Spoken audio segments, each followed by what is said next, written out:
is APAC, Australia's public affairs channel.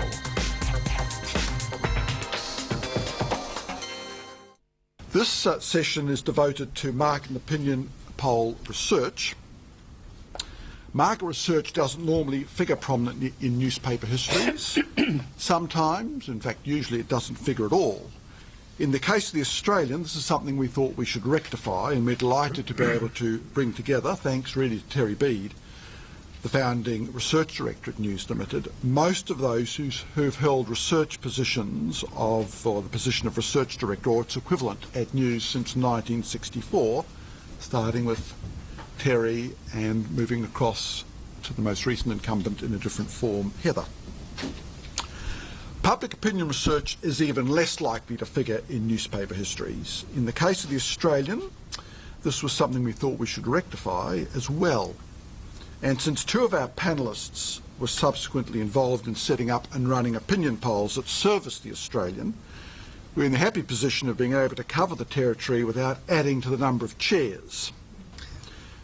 I'm going to ask the panel to focus on the Australian's market research first and come back to opinion polling later. I'm Murray Goot, the Deputy Director of the Centre for Media History, and I'll be chairing the session. Those who've kindly agreed to serve on the panel, introduced in order of tenure at News, first to last, are firstly Terry Bede on my right, appointed founding research director, as I've said, but of Mirror newspapers in 64, end of 1963, later became responsible for research in relation to all News Limited publications, including the Australian.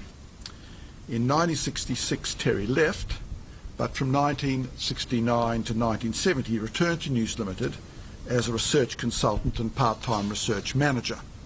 Chris Gibson succeeded Terry as research director at News Limited in 1971 and held that position until 1977 when he became marketing projects manager, a position he held until 1979. Sol Lebovic, possibly better known due to his more numerous television appearances, joins the research department at News in 1973, is appointed research manager in 1977, and from 1981 to 1985 becomes Group Marketing Services Manager. Matt Ballog, one further along, is the Marketing Services Manager at News from 1989 to 1996. And Heather White, joined News Limited in 1999 as Strategy Planning Manager within Group Marketing, became Director of the News Intelligence Group in 2005, and has been Head of Audience Insights at News since 2011. They've certainly come up with some more interesting titles since your day, Terry. So, Terry, we're often told that Murdoch has a great feel for his newspapers and the audiences they serve, so two quick questions that come to mind quite readily. Why did Murdoch want a research department, one that started by servicing the Mirror but would come to encompass the Australian, and why did he ask you to establish it? Okay, Murray. I think in answering the first question, why did Murdoch want a research department, you just have to cast back a little bit. The Australian was not yet born. The Australian came on the block in July 64. I found my way into News in the late 63 period, and in fact my letter of appointment signed by Murdoch was to join Mirror newspapers, and the idea was to capitalise on some knowledge that he knew I had, and I'll come to how that happened, but to capitalise on that knowledge to take on the Sun in Sydney and make the Mirror much stronger as a commercial enterprise as well as editorially. Right from the word go, the emphasis was on the marketing side of things. Okay, my little story on the side is that in those days, stroke of great luck for me, in 1960 I scored a Commonwealth Research Studentship at the University of Sydney to do a PhD, and I had long been interested in retailing and retail location theory, a fairly airy kind of an area of research in those days. Not a lot happening, but most of it in America. And I subsequently went there for furthering that interest later in my career. But at that time, I was also a member of the crew of a champion racing yacht in Australia. Some of you may recall in those days, the Solo. Solo actually finished up doing world cruises and going to the Antarctic and all sorts of glamour things, but in its heyday it won the Sydney Hobart race twice. I was a member of the crew, and as we sort of socialised on the weekends and so on, somehow Murdoch and his wife Pat were invited to come on board and sail with us around Sydney Harbour and go barbecuing over a quarantine and those sorts of things. He was a young person in those days. I think Mark was saying 33 was the number. I was 10 years younger, and I was very much the baby of our crew. But anyway, in those occasions we started talking about the research that I was doing, and I had also organised a trio of researchers, myself, Mal Logan, who later became the Vice-Chancellor of Monash University, and a guy named David Hayne. And between the three of us, we pioneered the publication of an atlas of population change in Sydney. And we took the two censuses and compared the changes and mapped it in a series of sheets, which were published by News Limited following Murdoch's interest in this. He said, bring it in and I'll publish it. So it was published and printed at Cumberland newspapers, which he had just acquired, and it bore a little logo called News Research. So that was the birth of the research facility there, and my emphasis very quickly was on getting the story right, challenging the information that was to hand from the syndicated readership surveys about the predominance of the Sun, and developing a story, a marketing story out of a research base for the Mirror. So that, I think, was very much part of the reason why Murdoch wanted to go with it. I think I was just dead lucky that I was the person there on those days we went sailing. I met this man, and so a friendship built up, and I actually finished up being sailing master of his own yacht, the Eilina, which miraculously escaped disaster about 100 miles off the coast of Tasmania in a Hobart race when we fell off a rogue wave. It was the most sickening noise I've ever heard. I was down below off watch at the time, and I thought we'd lost the mast, and raced up on deck and looked up, and it was still there. But then I looked again, and all the rigging was just sagging, just hanging, flopping backwards and forwards. So we weren't going to be racing anymore. And had it been another circumstance of other waves intercepting at that time, we could have lost the lot. As it was, the boat opened up, and we had to pump her all the way into Hobart, and actually retired from the race. On board was Mr. Murdoch, and also his chief lieutenant, Curly Bryden. Curly was a World War II fighter ace who'd pranged his Spitfire on the deck of an aircraft carrier, and had to have a plate inserted in his head to get the cranium back together again. And Curly fell off his bunk when this incident happened and was out to it for quite some hours. So it was a bit of a worry, the whole thing. Anyway, that's a little bit of an aside. But I guess there was this interest in developing a numbers-based argument where the hot sell was probably not quite getting there for the Mirror. The hot sell, hard sell sales force were not cracking through to the agencies or the national advertisers. And your PhD research had some relation, this mapping of locations, is something that appealed to me. Well, I was very much in with the David Jones, the Grace brothers, Mick Grace and all those sorts of people, Charles Lloyd Jones. All those people were people that I'd interviewed and become known to, and I had connections there. And in fact, when I joined the Mirror, we used to have these boardroom lunches, and Murdoch would bring me in to sprout off about what's happening with retailing and so on, to introduce me as Terry Bede. But Murdoch may have been interested in David Jones for the Australian, but he wouldn't have been interested in David Jones for the Mirror. Oh, well, he reckoned that it was fair game. We'll have a go at it. He did? Yeah. So that's, that was it. Yeah. So the connection here was bring in advertising, but what about, where does this flow into the actual research that you do? If it does at all. Well, okay, so what we did, we conceived of a plan to put out a competitive readership survey, and the gold standard in those days was the Anderson analysis.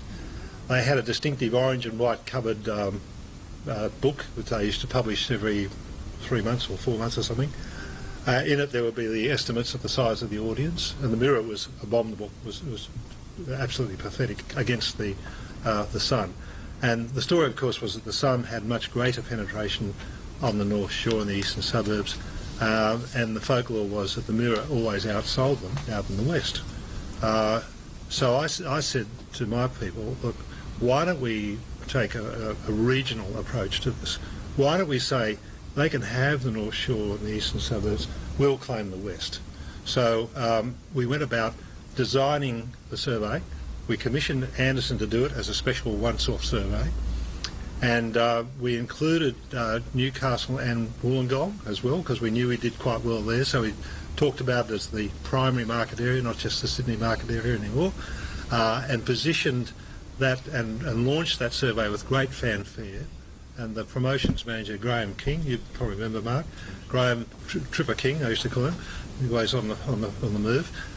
He conceived of a concept called the Get Set, and the Get Set were people who had cash in hand. They didn't shop with credit cards like they did in the North Shore of the eastern suburbs.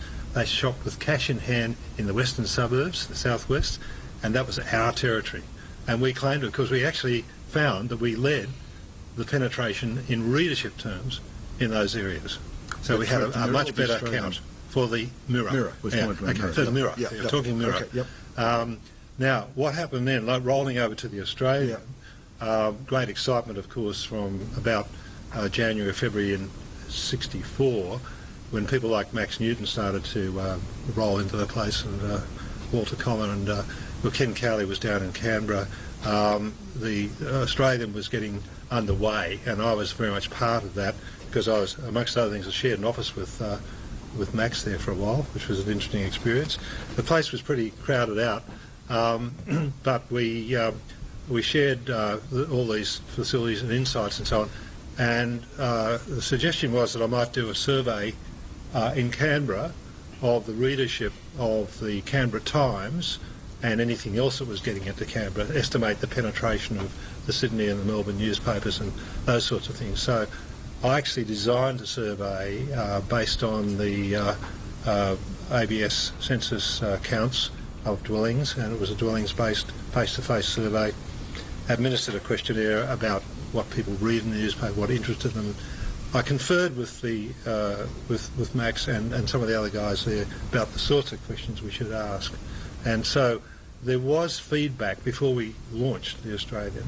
I don't know that it was given a tremendous amount of credence, because a lot of the people coming in that era, in that team, had their minds made up that they were going to create what Paul was telling us about this morning, something very different, something which they had a feeling it was going to work. They didn't need to be reliant upon research, but I think there was a comfort factor in understanding the reading patterns and the racing thing, that whole racing imbroglio started then. I felt that about 4% of readers, if that, were going to be interested in a racing supplement, and I advised against it, but they said no, we've got to have that, and someone put a number to, I think, 6,000 readers or something, 6,000 circulations later on. So probably vindicated, but it was a very expensive add-on. Anyway, so that's where that. So the that rhythm led. in the couple of years that you were there in the first stanza. What sort of research was established as a routine sort of thing? Was it largely ad hoc? Well, the Australian got, of course, covered in the syndicated research, the Anderson analysis, and to a lesser extent McNair was active in those days. Yes. McNair survey. Yep, yeah, two standard surveys. Yeah, so two standards. But you'd always get a pathetic sort of an audience estimate out of it, and very little opportunity for demographic profile. Very little demographic. The base sizes were too small. Okay. So we had to try and rectify that with stories about circulation and other things. And what's the story when you return? You leave in '66 and you come back in '69 for a couple of years. Yeah. What happens then? I had an opportunity to go to the US and return to academia, which I found too tempting, particularly as I just got married, and the idea of going to work at the University of Hawaii in Honolulu was a bit too tempting to turn down. So off we went. But I came back at '68 and I went in and chatted with some of the people where I used to work. Phil Turton was still there too for some time. Phil, in fact, was kind of de facto deputy research manager, but John Boyce had left at that stage. The guy who I appointed when I left, he'd gone after about 2 years, 3 years. So Phil was trying to hang it together, but I felt that it was a good idea if we strengthened the research department, if I had any influence over it at all. And it was difficult because George Viles was the advertising manager in those days. Remember George? These are colourful people who are... Viles was next stevedore and he was the standover man, I think, for the company. But was there a research agenda you had? I mean, what was actually going on in the period that you were there? Well, we would have been taking the numbers from the syndicated surveys and converting them into scripts and dialogues for the salespeople to go out and do presentations. That's what it was all about. We wrote literally hundreds of submissions, as they were called, and we would brief the advertising sales staff, and they would go out and put it to the agencies and get what they could with numbers. And often they would drag me along to parade me as the great expert on population, and I'd wax lyrical about all these sorts Although what you could actually get out of the published stuff was very little. Yeah. We got very little out of it, and we had to ad-lib it a bit with circulation data and things like that. Chris, you come along in '71 to pick up the pieces. Well, yeah, I wish I'd known all this good news was going on. Because when I turned up, there was really not much there. There was a guy who produced an ad volume report, I think, and a couple of others who answered questions when they were asked if you could find them. So the good news, I guess, when I started, there was no manual about what the department should do or how it should do it. And fairly quickly, and it was the Australian that we worked on first, because at the time News Limited only, I think, earned about 20 cents in the ad dollar, and they were keen clearly they needed to expand their revenue base, and with newspapers a large part of the revenue comes from advertising. Retail advertising was fine, and we did quite well in that area, but national advertising was where the real money is. They paid a higher rate, and we weren't getting it. And the Australian offered really a means into that market because it was national, and at the time to get into the national market as an advertiser you had to buy all of the morning broadsheets, very expensive exercise. And the other trick up our sleeve, or the thing that we presented, was the Australian reader as being a very different person. It was a newspaper for the thinking Australian, we called it. We used psychographics for the first time, the opinions, attitudes and behaviour aspects of readers' lifestyles, to sell a very different readership, whether they were from whether they're academics or business people or professionals or in government, or in fact from any walk of life. Said the Australian reader was a different sort of person. Did you get into these sort of identikits that we heard in we sort of, I think it was more internalised. We didn't. There were two identikits. There was one for the advertiser and there was one for the editorial, and they were slightly different. Okay. I guess the identikit for the editorial person was more likely for the Australian, a professional, fairly well established, and with families. I don't recall us looking at families, but we looked more at the sort of behaviour and the things they were interested in, and their attitudes more than anything, rather than, and to an extent, product use. For the advertiser, we looked at product use. They were more affluent, and they were most likely businessmen. But essentially they were opinion leaders in whatever area they came from. And their sphere of influence, the numbers were quite small for the Australian.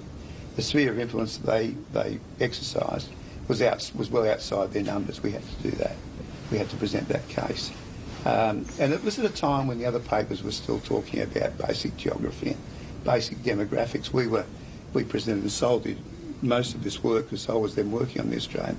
We produced a thing called The Different Australian, and we talked about the way in which this was the go-to person for within your peer group that you talk to about everything. We said products and services, but opinions and views and so on. But the research itself, I think we were just moving through from the department at the time morphed into much more of a, when I started there was only a few people, into more of a marketing services department. We had a copywriter, I seem to recall, who wrote the first media column maybe in the Australian. There was a classic alcoholic we brought out from America who wrote copy for the department but also wrote the media column in the Australian. And we had a production person on staff. So it became a department that started to get involved in decision making. We were invited then to the management meetings. We attended each management meeting alongside the editors and the hand managers and the general manager, and we advised on issues related to the department. It was a fair change. The information coming through was becoming of greater quality. The surveys that Terry talked about were really starting to be pushed aside. Morgan's survey started to come out to be developed at that time, and he covered a much bigger range of information from lifestyle to product use on a much broader base, a much larger sample. Now, in the early period of your tenure, the Sunday Australian was launched. Were you involved? Yes. It was a market research backing for that. Well, there wasn't. It was interesting times. Adrian Deemer, who was just leaving, I was terribly afraid of. Adrian was a fearful man, but he was also hugely respected. And he left at the time because of perceived interference. We talked about editorial interference in his anti-apartheid stance, I seem to recall at the time.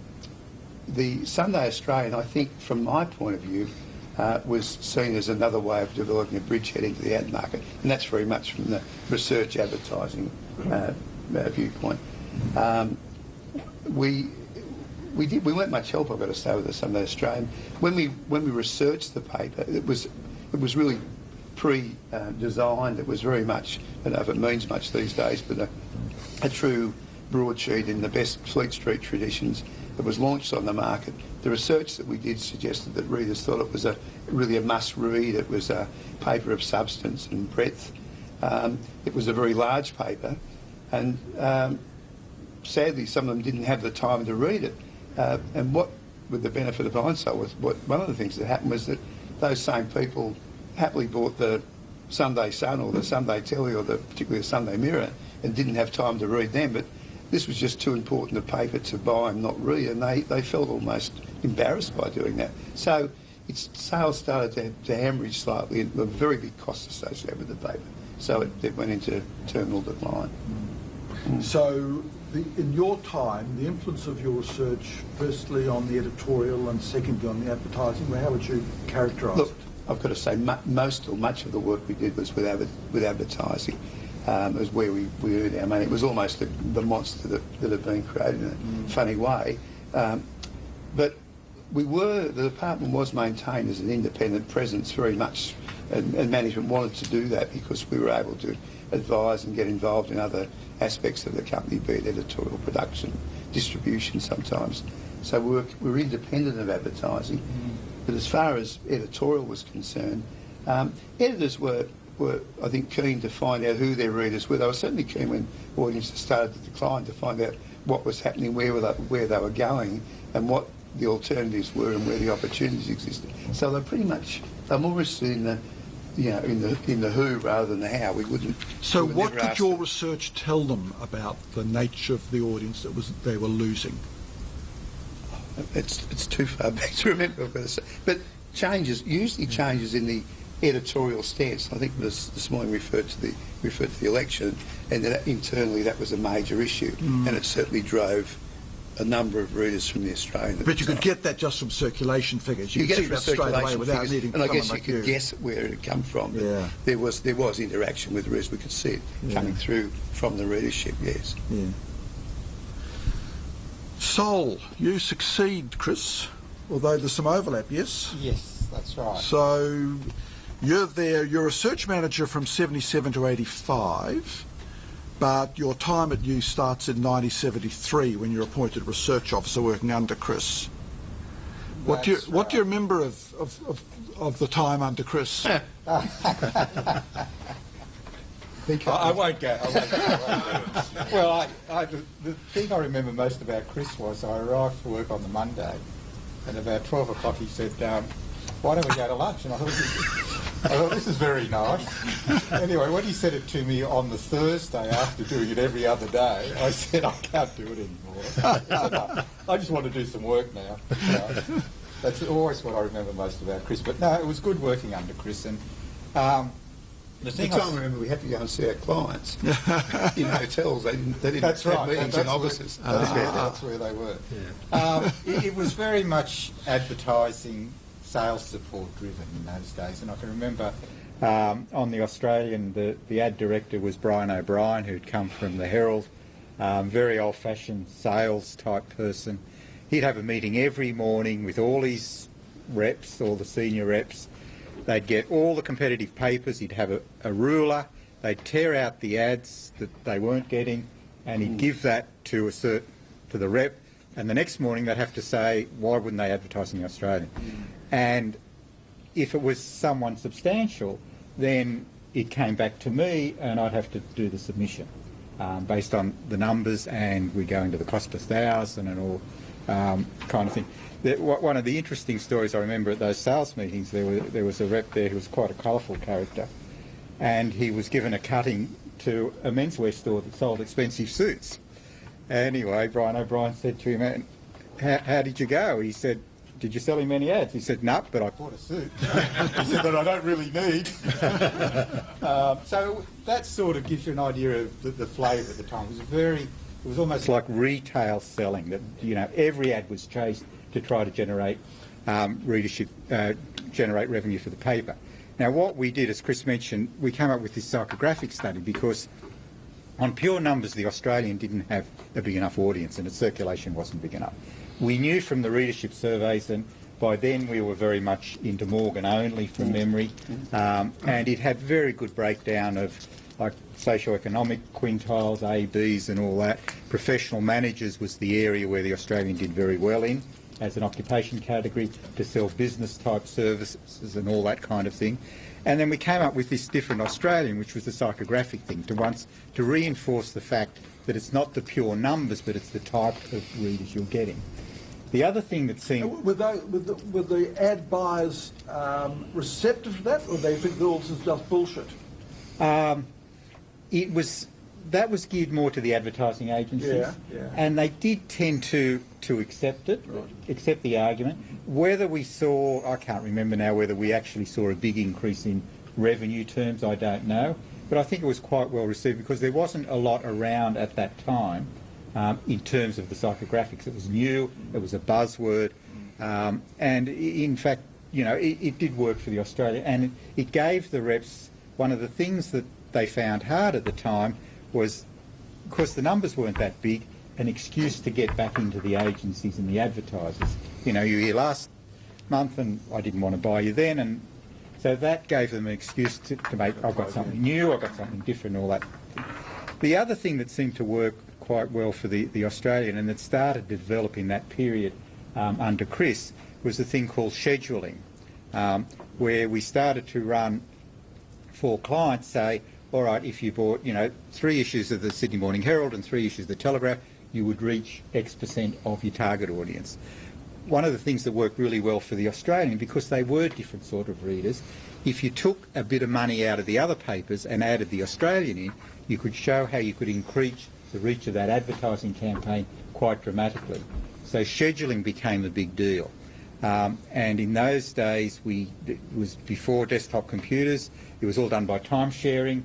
I remember we had around the back of the office there, we had a little teletype thing, and because it was expensive and time sharing, you paid for how long you were on the machine, you would punch your input data onto paper tape.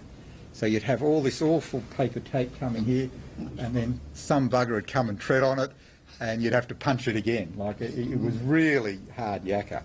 So, but the scheduling was, I think, something that really helped the Australian in a big way, and then that went on, and that's very much part of advertising these days in the schedule. So they're the main things I can remember on the Oz then.